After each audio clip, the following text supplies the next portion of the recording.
Hello, and welcome to another episode of the Green Team of the Legendarium. I'm your host, Befuddled Panda, and joining me today is Kyptan. Heyo. Hello. Today's episode is really exciting because we're discussing an upcoming sapphic sci-fi action-adventure novella called Volatile Memory by Seth Haddon. And it's actually his sci-fi debut. I know that was a lot of words. Sapphic, sci-fi, action, adventure, and it's a novella, which means it's short. Full disclaimer, Green Team received an arc of Volatile Memory by Seth Haddon courtesy of NetGalley and Tor.com. We thank them for the early copy for review. All opinions are our own, of course. And with that, we'll start spoiler-free and then get into spoilers. Okay, before we get to the book, question.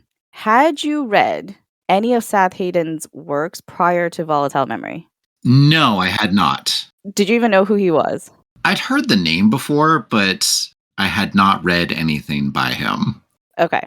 Honestly, me neither. This is my first time I've encountered any of his works. His official bio reads, Seth Haddon is a queer Australian writer of fantasy. He is a video game designer and producer, has a degree in ancient history, and previously worked with cats. He lives in Sydney with a deaf 18-year-old cat. Some of his previous adventures include exploring Pompeii with a famous archaeologist and being chased through a train station by a nun. We know there's got to be a story there, and hopefully we'll be able to find out what that story is in the future. But enough about the author. What about the book? So, Volatile Memory. What's it about? Here's the official synopsis, more or less. I did shorten it quite a bit. With nothing but a limping ship and an outdated mask to her name, Wyla needs a big payday. When the alert goes out that a lucrative piece of tech lies hidden on a nearby planet, she calls on all the swiftness of her prey animal instincts to beat other hunters to it. The tech turns out to be a really advanced version of a mask in the form of a hawk. This mask contains the memories of a dead woman, or maybe I should say the consciousness of a dead woman, maybe. The corporation that made the mask wants it back and will do anything to capture Wyla and Hawk. Together, the two of them try and stay out of the corporation's grasp. But this is actually how Seth Haddon described the book in a YouTube short. At its core, it's two queer women getting revenge. It's identity surviving in a capitalistic hellscape, and it's exploring what to do with anger that has nowhere to go. This book is also said to be This Is How You Lose the Time War meets Ex Machina. So, what do you think? Do you agree with that comparison? And keep in mind, this is spoiler free. In very many ways, I do agree with that comparison. It's got the AI aspects of Ex Machina for sure, and the sapphic star-crossed love of This Is How You Lose the Time War. Yeah, I agree. And it's short. Like both of them. Like, wait, is Ex Machina a Novella. It was a novella? Or short. Yeah, one of the two. I mean, where do you draw the line, really? I mean, technically it's worth Us fantasy readers, it's under 300 pages. That's a novella, right? Yes. Oh, it's under 100 pages? Short story. Yes, actually. Although, I wonder, are any of Brandon Sanderson's short stories actually over 100 pages? Probably. I don't think he calls them shorts, though. He doesn't say he writes short stories for the most part. No. So what do you think about the story in general? Just general impressions. Well, I can tell it's a first foray into sci-fi a little bit. Okay. There's some parts which I'm just like, okay, I gotta suspend all my disbelief on this aspect of the tech. Yes. Some very interesting ideas about batteries, among other things. That's not a spoiler. Truthfully, I did not read that closely.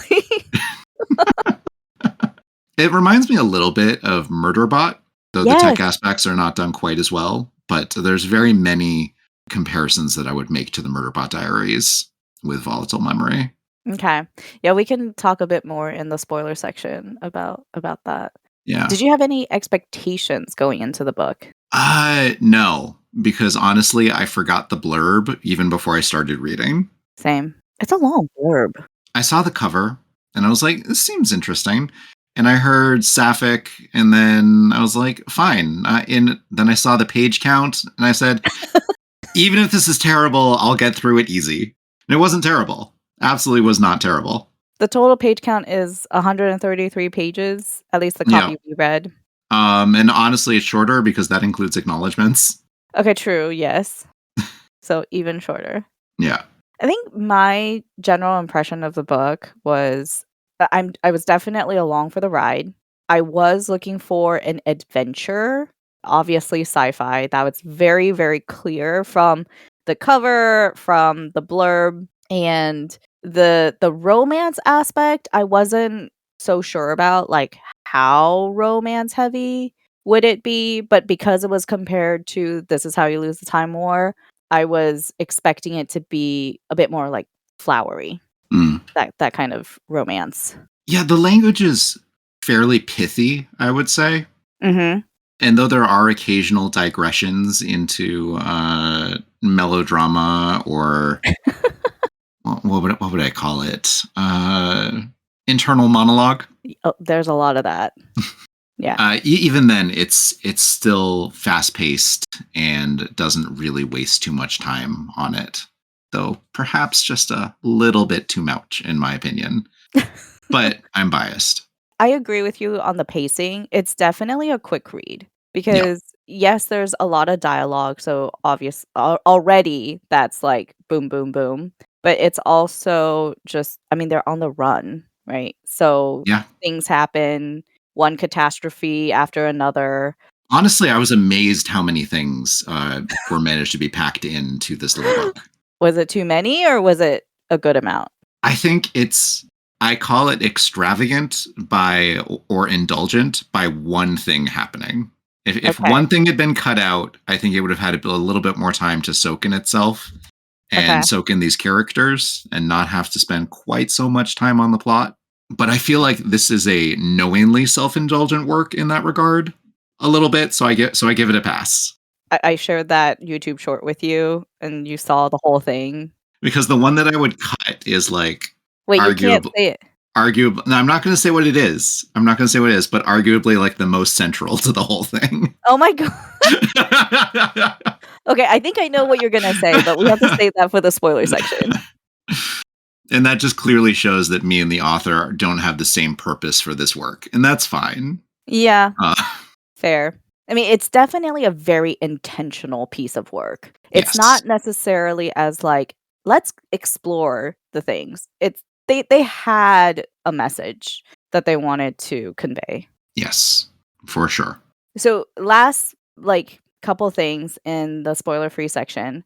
I do want to touch on the writing style because I think it is I'd like to touch a lot on that. Okay, but not too much where we get into spoiler territory because we can talk more about that. Just the style. The style. I do think it's important for people to know ahead of time going in to have the right expectation. It's second person, which could be jarring, but it leads to a very intimate reading experience. Yeah. And it's not entirely second person, but it is mostly. Okay, so what are all the things you have to say about the writing style? Like I said, it's pithy, it's fast, it's extremely emotional. The pronouns can be a little bit confusing in the second person. And I feel like I caught maybe one instance of one sentence, which I felt was, I felt like there might have been a typo. But okay. Well, we are reading an ARC. Keep that in mind. We are reading an ARC. But I think it's doing really interesting experimental things with points of view and fragmentary writing style, which are things that I love. Mm-hmm. And with just a little bit more work, Seth Haddon could be making some of my favorite books. Oh. And a little bit more attention to the tech. I don't know if that's ever going to arrive, but... Well, you never know. But that's pretty good praise from you. Who knows if it'll ever get there? He's a young writer. He's got, he's got some years. It's got apparently, I'm looking at it, it's 1 or 2 series out, fantasy romance. And this is quite the departure, and I think it's a promising departure. Mm-hmm. It doesn't quite show the grasp of fragments and second person that Simon Jimenez has been showing, but I can't compare everyone to my favorite author of 2023. I have not yet read, so I apologize, but I do see your praise about The Spirit Cuts Through Water on the Discord server. Yeah. Some very similar themes running through that book and this book. Okay, good to know. So, without giving too much away, like what are some of the overarching themes you would say? Identity, social isolation, Yeah. bonding together in times of extremity, a queer experience in a world that isn't necessarily so friendly to it, learning what that means for you, belatedly or in real time, Mhm. having pieces of the past exposed for review, a chronological storytelling. Yeah. That's a pretty good sweep. And definitely it's like a very specific queer experience, which I don't want to give too much away because this is such a short book. Yeah.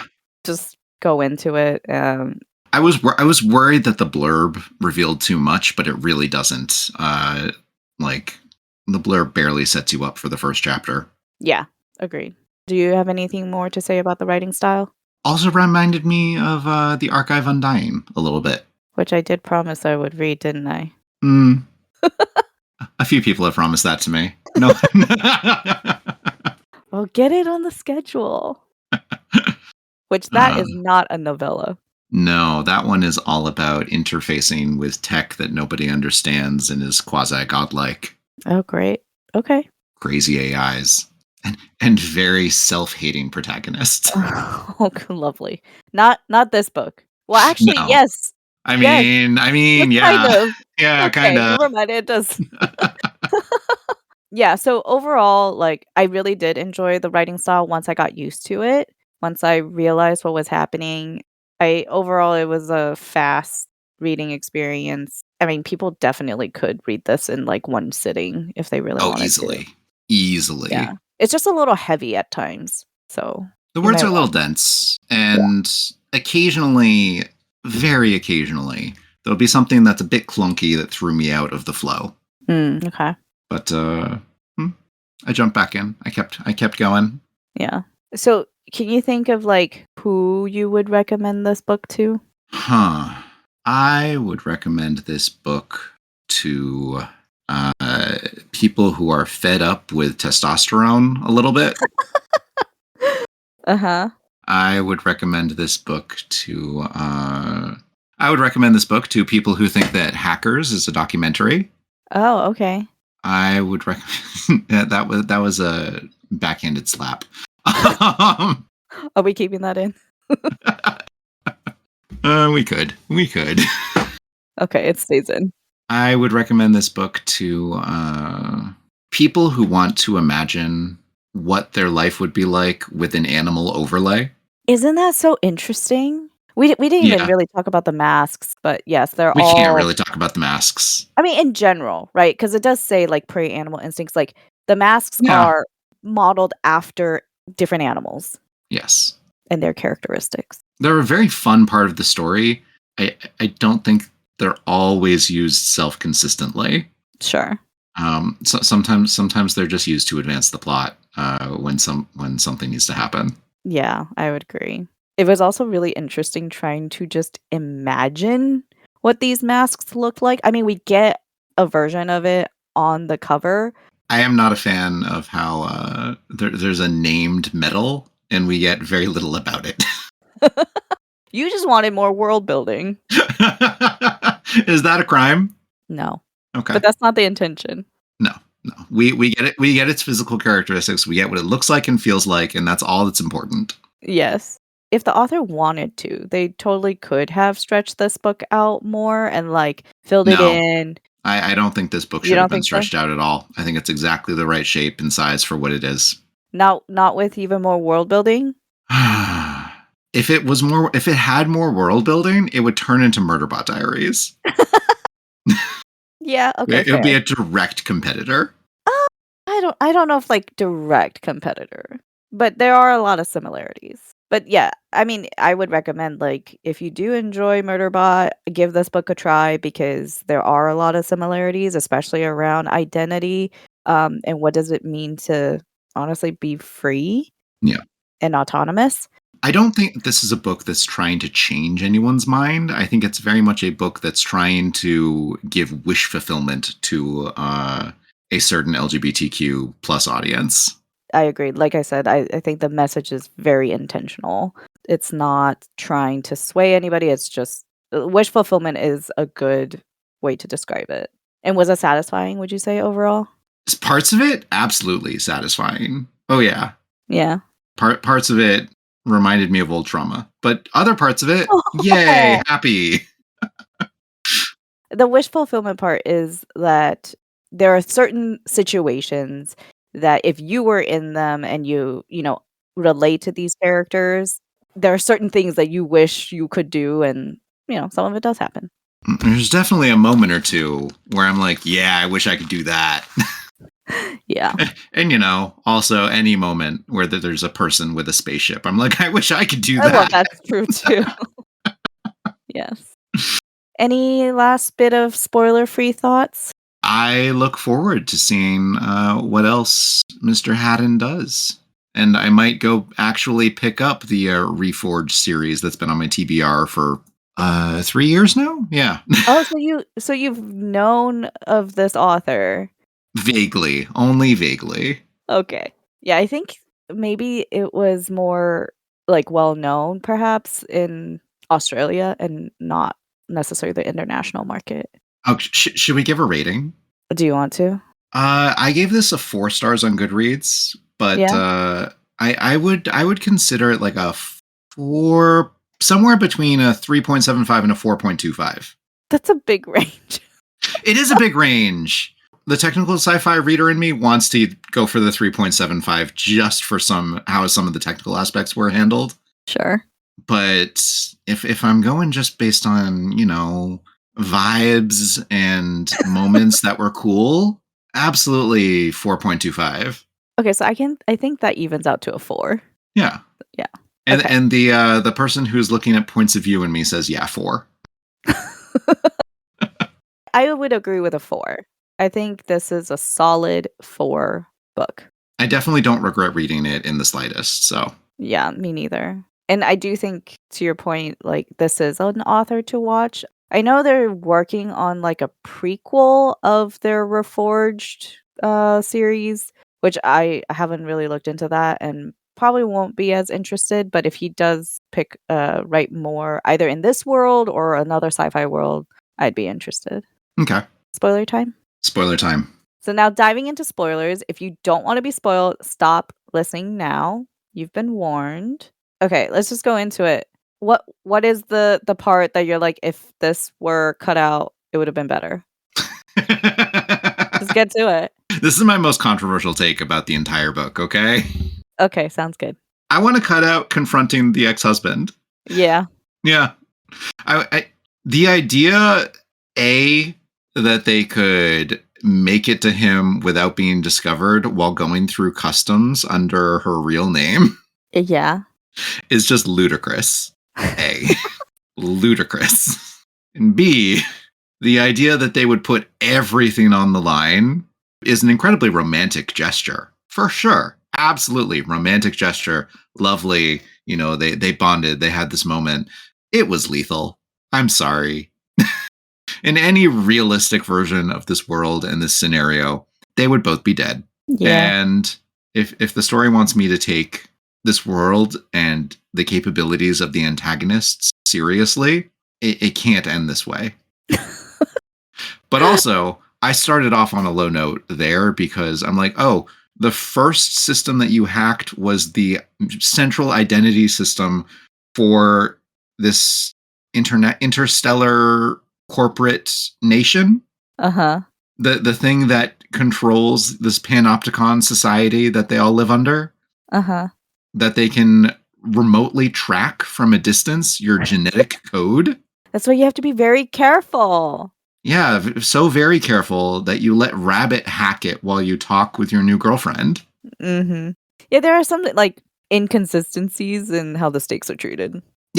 Yep. Although the author did try to really emphasize how a genius of a hacker Wyla really is. Which we never see. other than, she hacked it. Yeah, we don't get the details. It's We not get like we get murder no bot we get details. no details. We just have to accept that Yeah. Willa is a genius hacker and the system doesn't know what to do with her. Mhm. Can't handle her. They did describe it as like sewing, right? Like it's like very much you stitch together certain information to cover up the original. Yeah, they sure described it that way in an expert unstitching to completely erase her file, her whole ID, her whole genetic code and everything. Yeah. Expertly unstitched. I'm sorry. What database in the world would let someone do that? Apparently this one. Okay. Okay. No one has backups. There's no local copies. There's no master file. There's no off network system. Oh, and by the way, whenever they're randomly like out in space, there's no mention of faster than light communication or whatever thing that they're doing. There's just instant access to the whole data sphere, no matter where they are or what they're doing. Maybe they're just not bound by the same laws of physics, Clearly not. Clearly not. The jump drive changed everything. This author did specialize in ancient history, not like physics or science. Okay. Computer science. Also, the range of the jump drive is quite inconsistent. Like, for example, At one point, there like a jump is able to take the person quite a distance, and then when they do like 5 jumps in a row, it seems like they've gone less distance than the previous time in the book. honestly, I was not tracking any of that. I was just like, okay, you went far, or you Yeah. didn't go far. Yeah, but that's not the point. The point of this book has absolutely nothing to do with jump distances. No, the tech No. definitely is there to serve the plot. Yeah. It's interesting, but It is interesting. The whole mask thing is very interesting. yeah. The fact that her Mark 1 rabbit does seem to work quite consistently to outsmart the greatest databases in the entire setting is BS. Uh-huh. Just total BS. Especially at the beginning, right? The first At the beginning, it was amazing.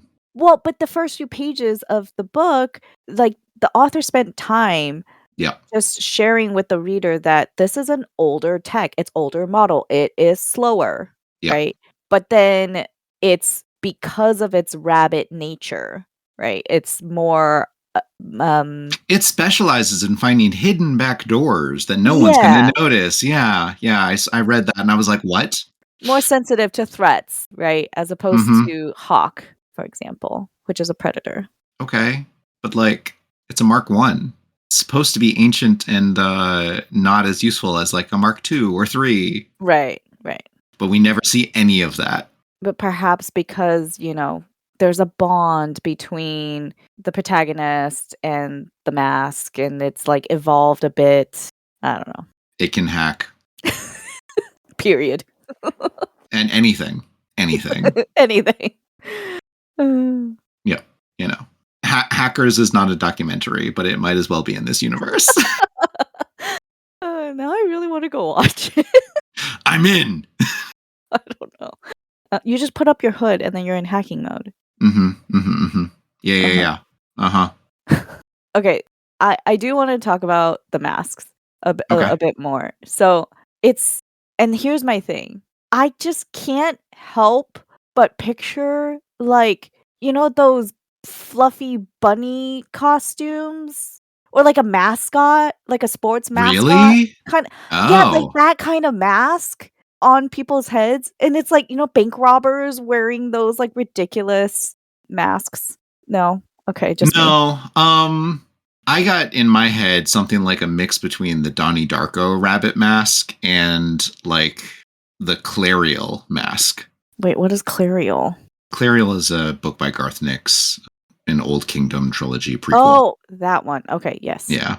Wait, I don't remember the masks. Well, because I haven't read that book. She wears a metal mask. Starting like the halfway point, kind of. Sorry, I'm looking up the Donnie Darko. Oh my goodness, that's horrifying. Yeah. A little bit, but I love it. Definitely not that. No. But it's like, those like dark hollowed eyes and then the long ears that covers your whole head. I was trying to like understand how these masks worked when they put it on. Me too. It's a bit challenging because it's like it will expand to wrap around your head, I think. Well, that's easy. Well, Hawk did that, really. Okay, Hawk did that. Hawk did that, and I didn't really get the sense that Rabbit was quite as like that. Okay. Quite as mutating or moldable. But yeah. I was struggling to figure out the rattlesnake mask, which apparently like changes how your jaw works also. Oh yeah. Like you can unhinge your jaw? Yeah. That just sounds How? awful. I don't know. Yeah. The line between bodily capabilities and mask functions seems a little bit too flexible for me. Yeah. Especially giving the supposed limits on what these masks are supposed to do. Yeah. They're not supposed to give you the abilities of an implant, for example. Although, okay, when Wyla wears Hawk, right? Hawk is a special case, but yes. But is it just Hawk? Because it seemed like didn't she wear the ox one, the boar one for a while too? I don't think she ever wore the ox one. No. No. Okay, but I do think that there is obviously some sort of connection between wearing the mask and your physical capabilities. Absolutely. Yeah. Rabbit helped her kick. And yeah. Yeah. And Hawk helped her move really fast. Uh-huh. But there's supposed to be no like neural connection. It's just supposed to be stuff that like displays on your HUD or trills through an alarm. That's supposed to be the input mechanism. That is true. Or output. Yeah. Because Hawk, due to its special nature, which, okay, let's just talk about it. What is this special nature? Because it was. Are we calling it Hawk or are we calling it Lyrebird? Oh, I just call it Hawk, but it goes by many names. There's Hawk, there's Lyrebird, there's Sable. Yep. So I think Hawk is the mask itself. Lyrebird is this specific kind of mask. So I think it's the reverse. Okay. I think that Lyrebird is the model and Hawk is a form that it has assumed, or the one that this one is patterned on. Okay, like its name for itself would be Hawk if Sable weren't also in it. Not its name for itself, but it's like what do I call it? The current flavor of the OS. Like the kernel. Yeah, kind of. But more a layer above, because I think the kernel is all Lyrebird. Okay. And then I think that Lyrebird learned to copy a Hawk at some point. I see. And that that's still in the volatile memory, as you might say, as is Sable. Okay. I had to look up volatile memory, as I told you. But if for people who don't know, it means it's the temporary memory storage. It's memory that can that gets lost when you power off. Right. Which I guess would be because when Wyla first got the mask, the Hawk mask, there was a pressure sensor that would trigger, I believe the mask would shut down and therefore the Sable's like consciousness would have been flushed and purged. I think it was a very small explosive that would have blasted out probably some sort of top secret part of the mask. Right. Okay. Yeah. Which included all of Sable's patterns. Kip just literally finished the book not that long ago, whereas I finished it about like weeks ago. So your memory is fresher than mine. Speaking of memory. Yeah. So yes, it was originally both set to explode, and also there was a limiter on the amount of Sable's memory that could be accessed. Right. Yeah. And then the appraiser cut through that, and that's where we finally meet Sable and Sable's backstory. We finally get Sable's name. Yeah. Yeah, it didn't know its name until that happened. Yep. Okay. Enough bashing on this book. Maybe. I'm just bashing the tech. I'm just bashing the tech. Okay. What are some of your favorite parts? And it's not like it's not super self-inconsistent like some other books I'm not going to mention. But Wait, but you can mention my them to fa- me. I don't want to mention them to you. You still have drama too. Oh, that one. Okay, never mind. Say no more. So one of my favorite parts was when they visited the husband and murdered him. Even though I said it could be cut. Talk about inconsistency. Okay, my actual favorite part of the book, though, the part that I think is the best, is the opening. Okay. I think the opening in the rundown, beat up spaceship is the best part of the book, and concluding all the way up through kneecapping Orchid.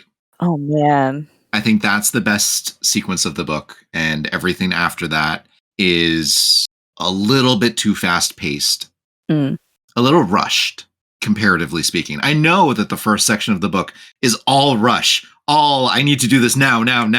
It's like to hook you. But it's to hook you, and there's actual, it seems, risk. And it seems like not just risk, but understandable risk. And there's like chaos. And yes, I understand how a rabbit could maybe sneak through some of that chaos to sneak away with the prize. But a lot of that by the end of the book, or in the middle, or all of those sections where they're outsmarting corporate security in so many different ways, it feels much less believable. Yeah. I did really enjoy the first part of the book. You're really dropped into the middle of things, and you're basically trying to figure out, like, what is this rabbit mask thing? What are these masks? What is rabbit? Who is this character? Because again, we're seeing all of this from really Sable's perspective, right? And all you get is you. You did this. And I'm like, who the hell is you? And who is telling me about you? So there was that aspect of mystery, and you're trying to piece things together and get your bearings on the world. So I agree. I really enjoyed that part. The other part that I really, really loved was when Hawk took over that like AI bot thing, that security bot. Oh, that the was android? Yeah. Yeah, the android. That's what it was. Just like the description of it. I mean, yes, sure, the tech of it, whatever. But the effects and that scene that we get where, the bot turns on the corporation agents trying to capture them. But it had another arm. Yeah. And another gun. Yes, exactly. That was really fun. That was very much reminiscent of Murderbot. Yes, it was. Absolutely. That was another good fight scene, for sure. Mm-hmm. Hawk melting dude's brain while giving him a nightmare was also an interesting. The ex-husband, you mean? Yeah. See, I loved the actual killing moment. There's so much violence. Because that was the wish fulfillment, right? Yeah. You want to see this man who has done such wrong to you and just get some revenge. Right. Some level of revenge. Violence. It is quite a violent story. But hey, it is fiction, and a safer way to vent your anger. Yes. Especially through a means that is non-replicable. Well, not other than putting a dude's head in a microwave. But okay. We actually didn't really talk about Wyla as a character that much. We did say the character's a bit self-hating. But we didn't mention that Wyla is trans. We did not, no. Yeah, so that's the very specific queer experience that we were referring to. What I was referring to. We get the body dysmorphia, the non-recognition in the systems of recording. Correct. We get that as their first instance of hacking was replacing their ID with a female one. Right. And we get how much that ID means to them. how much this life that they've made means to them. And we also get this little instance of, or we get this thesis that the corporate world cannot abide trans people because any trans person who stands up for their rights is someone that the corporation cannot control Mm-hmm. and must be exiled to a lower class of labor. Mm-hmm. They must be driven to the underclasses of this capitalist dystopia because they will not put profit above all else, and they will not put loyalty to the corporation above all else. And I had a little bit of a difficult time buying this future society which did that, just a little bit. But it's not actually meant to be a real future society. It's just meant to be a Hopefully. reflection of the Hopefully present. not. Yeah. Well, this future society is it's pretty standard dystopian cyberpunk Yeah. capitalism, but it doesn't. This world does not. I mean, other than the little 3-digit code which this book invents in order to describe every station and planet by a single letter alphanumeric key, which okay, I guess that could happen. That could work. That would be a thing. But the real point is that this is a reflection of our current world Mm-hmm. and a reflection of the difficulties that trans people face in being accepted. Yeah. I mean, for the record, I am a female, straight female, so I can't really speak to, how authentic this experience is or anything. And the author is also queer male. So it is interesting when this book does publish and more people read it, what people who are trans, how they would either relate or not relate to the story. Yeah, I don't think it goes. I don't think it goes anywhere with the trans issues that are unsupportable or unsupported. Mm. It, in my opinion, it doesn't go too deep into them. How could it? It's 133 pages long, and it's mostly about science fiction fights. Yes, the action adventure. Yeah, the action adventure bit. But I'm in favor of seeing all types of authors write more trans characters and trans protagonists. So I welcome this one as one of that milieu. Nice. Oh, and for the record, by white man here, if we're disclosing our interests. Yeah, I think overall the parts that I would identify with this character would be just identity in general. Regardless of what your identity really is, how you identify, the the fact that there are people, companies, corporations, whatever, that don't Who support think that you. your body is theirs. Yeah. So it really doesn't matter what you identify as. It's just that conflict of interests. And I do like how the book makes a point to mention that this is a world where bodily modification is incredibly common and Right. uncontroversial, unless it's gender affirmation surgery. Yeah. Very intentional by the author. Yep. Like, who cares if you turn your skin green? But, oh, if you give yourself a vagina, that's a sign that you're not right for society. Mhm. Yeah, because at that point, it really is about control, right? As you were Yep. saying. Yeah. Um, I did want to ask you, what do you really think Sable is? The form that we get in the manga. I think that Sable is a spoofed identity. Tell me more. I think that Lyrebird is made to copy things, and Mhm. Lyrebird copied Sable. I think that Sable probably did quite a bit of programming and interfacing with Lyrebird in order to make it as complete a copy as possible before it occurred. But I do think that, in effect, just a really good copy. Yeah, so you don't think it's actually Sable's consciousness? No, I think Sable died. I do lean towards that. And now there's Sable 2, or Yeah. Sable Copy, living inside Lyrebird. I mean, the fact that it's Lyrebird, that the whole point is to copy. Have you ever heard of Lyrebird? No. Oh, they're very impressive. Yeah. Yeah, in their ability to copy sounds. Oh yeah, very impressive. Gonna have to look that up later. But I mean, the backstory that we get about the whole experiments that were happening and how Yeah. Sable was the last one and the whole intent of what they were trying to accomplish with the experiments, it does lead me to think that this is it's a sentient AI representative of Sable. As a matter of philosophy, I don't think that we can measure sentience in any meaningful way. Okay.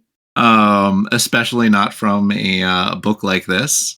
Okay. But I also don't hold that there is any meaningful difference between a sentience that is self-referential and one that it merely pretends to be, as long as the pretending's good enough. I mean, we don't really get enough information to be able to suss that out. So, yeah. To be clear, I'm not entirely sold on human beings being sentient, so. Okay, that's new to me. Like all human beings or just all some? human beings. Wait, are you of this is all a simulation? No, this Okay. is all physics. Okay. Interesting. So like people don't have well, anyway, this is getting too deep. No, it's not. What are you talking about? We're in science fiction. We can talk about free will. Uh-huh. I'm not sold on human free will.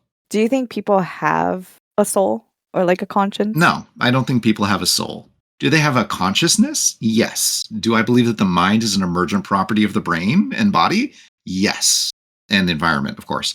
But do I believe that that means that we have such a thing as free choice? No. Interesting. I flip-flop all the time. And I'm currently on the side of yes, we have free choice and free will. It's a very healthy attitude to take. But sometimes, it feels like everything is pre-planned and you're just following the steps. Yeah. How often do you slip into like autopilot mode when you're driving down the highway? But to me, that's just more like how our brains. How often do you want to do something and don't do it? Okay, we're getting a lot more into psychology. Which, as a psych major, like yes, I'm here for it, but also not well versed enough to be able to speak to it. It's been a while. Yeah, well, I don't play with biological tissues larger than the organelle, or larger than the organ level. Let's say that. Okay. And I prefer smaller. I prefer much smaller than an organ. I just prefer not to deal with it. I know I have I have organs, but not gonna go play with organs unless it's like the piano kind, like with keyboard. They're very complicated and they need very expensive life support equipment. Oh my goodness, yes. So where were we? What were we talking about? Free will. Free will. Oh, this is like one of our old classic GT episodes where we do let the tangents go. Okay. Would you kill the husband? I'm gonna say yeah, or at least hurt him really badly. Yeah, I'm there for the hurt him really badly bit, but I don't think I'd kill him. I think I'd want him, though he just had no remorse. Not really, no. He had absolutely no remorse. No. He did not. He was believably selfish for someone in corporate hierarchy like that. Mm-hmm. Someone whose job was to balance the economy of the what they call it, the corporate federation or something like that. Something like that, yeah. By ensuring mask distribution. Yeah. Which was an interesting little bit of world building, but also seemed weird. Wife. Like he did this to his wife. Granted, it was like she was his marriage partner who did not fulfill the terms of her contract. Yeah, was infertile. Therefore, throw her into the loony bin for human experimentation. I guess. I mean, okay, if I'm being truthful, if I had... Is that a company perk as a place to dispose of your wives? Oh gosh. If I were really in that position, I think I would hurt him and make him live with... Well, that's the thing. It's like, is he going to make him live with brain trauma? There we go. There we go. He's technically still alive. Yeah. If I could leave him with locked in syndrome, that would be better. Yeah, you're just trapped in your mind. Yeah. Reliving in all the ways that you were cruel to your wife. That would be karma. Okay. I think we landed in a good place. Okay. Maybe. Yeah. There's the wish fulfillment I wanted. I didn't want him with steam coming out of his ears. I wanted infinite reliving his life from her point of view. Mm. Yeah, like if Sable could implant memories and make him live through them. Yep. There's the wish fulfillment I want. Do you have any other thoughts about the book before we wrap? The subsidiaries were not nearly as scary as I thought they might be. No. No, they were kind of a boogeyman without much boogie in them. What else? Oh, and they knew that they were chasing a piece of tech that had spoofing functionality, and they still totally believed. Without checking that Well, eventually our they husband did. had died. Eventually, once they started spooling up the jump drive, which apparently can also be spoofed. Lyrebird really is magical. Very magical. Yeah, but no. Eventually, they did their little firefight thing and their EMP, which only burned out one battery, the one that was currently plugged in. Oh, And yeah, that. left the other ones fine. Yeah, I didn't think too hard on that one. Yeah, and apparently jump drives run on batteries in this world. Yes. I'd love to know what's in those, but I don't think I'm ever going to find out. What else are batteries used for in this world? What actually has a reactor? What actually has like a fuel source? You know, I ask that all the time when I watch and read Star Wars. How do these ships actually run? Spin sealed Sabana gas is used in the weapons. I know that. Say that 10 times fast. And I know that the card. I used to play the Star Wars card game. Oh, yeah. And I swear a lot of that card game was just taking pictures of like still frames from like A New Hope and being like, hey, this little like octagonal thing is actually a hyperdrive fuel tank in Mos Eisley. And that's what was fueling the Falcon. I actually went to it was last year, Star Wars Day, at the Museum of Pop Culture in Seattle. They had it was like a art director, I think, from Lucasfilm, from ILM, come in to give a talk, and he shared like pictures from when he was working on the early Star Wars films and like his art studio and just like the bins of random parts that they would collect. And then, you know, when he needed to put together like the Millennium Falcon, right? He would just go and salvage like from these bins, and there would be like, here's a little wheel from like a toy truck, and here's like a toothbrush. Like it was literally just random parts and just gluing it on and painting it gray. A lot of Star Trek ships were made by so-called kit bashing. Oh, so yes. Yeah. You take parts from multiple ships and you combine them together to make a new ship design. Yes. And like that's how you can flesh out the Star Trek universe with many more varieties of ships without actually without actually increasing the amount of plastic injection molds you need to make. Yeah. Man, it would have been so fun to work on projects like that. Yeah. Anyway, we strayed a ways from the book. Any more last thoughts? If not, we'll... Oh, I did remember. Other things that this story reminded me of, like A Memory Called Empire, which was one of our really first like episodes on this podcast. Another world where the panopticon is not actually a panopticon. But yeah, because there is also that murder mystery element. Is there? Yes. Okay. At least like trying to like solve your own murder. Sure. And then apparently some people think Locked Tomb. Would you agree? I've never read it, so. Really? Maybe it's just is there like second person POV in Locked Tomb? I mean, Locked Tomb does very different things with POV, in my opinion. And it does it better. Okay. But also more infuriating. Okay. Maybe it's the sapphic nature. Actually, we didn't really talk about the romance. I mean, look, sapphic romance with interesting POV. I guess sure, that's like Locked Tomb. We're gonna go that general. Yeah. Did you like the romance? I thought it was okay. Yeah. Yeah. I did like how there was a concept of this gestalt of Willa that Sable was able to access through the Lyrebird systems, Mm-hmm. even just with a moment of contact. Willa's Yeah. identity and gestalt provided a grounding point, an anchoring point for Sable to even exist in time. And the fact of Willa's compassion and kindness and moral center being attractive and perceptible to Sable was a really fun concept for me, because that's the kind of insta love which I think can be logically supported.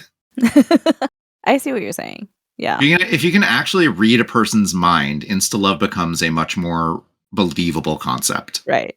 Yeah, because it's not just about the physical. No. And if you can have someone's mind shared with you, especially someone with such a tragic life as Sable, Yeah. with such a pastoral, gentle upbringing, because Sable was sold into this marriage contract at 18, right? Yeah, she was really young. Immediately upon entering adulthood legally. Right. And I can find that also something that you could easily fall in love with, into compassion with. Well, it also did take Wyla a bit more time, because at first she Yes. was definitely more afraid and resisted I mean, Sable's. reasonably so. Yeah, She wasn't the one who could read the minds. correct. Well, and also the first time that they really touched, right? Like Sable's memories like flooded Yes. Wyla's brain Yes. mind. And we don't know how much, but it's believable that that was the instant where love became possible. Mutual love became possible. It definitely was more of a like a negotiation, not necessarily as transactional as that, but it's like feeling each other out, finding each other's boundaries. And with Wyla, because she's the one who has a physical body, she had to decide how much of her physical body to share with Sable, and eventually allowing Sable to take control so that Yeah. certain things could happen. And eventually being in unison, though the Right. unison not being a state that they could sustain for too long at this point. Yeah. Hopefully they'll get better at that. Like a conversation about consent. Like, Oh, for sure. For sure. Which is the Time War parallel. yeah, Because to me, Time War is all about consent. it very much is. Cool. Yeah. Well, thank you, Kip, for joining me on this episode Thanks for roping me in. about Volatile Memory by Seth Haddon. Thank you to NetGalley and Tor.com for the arc. And until next time, bye. Ciao.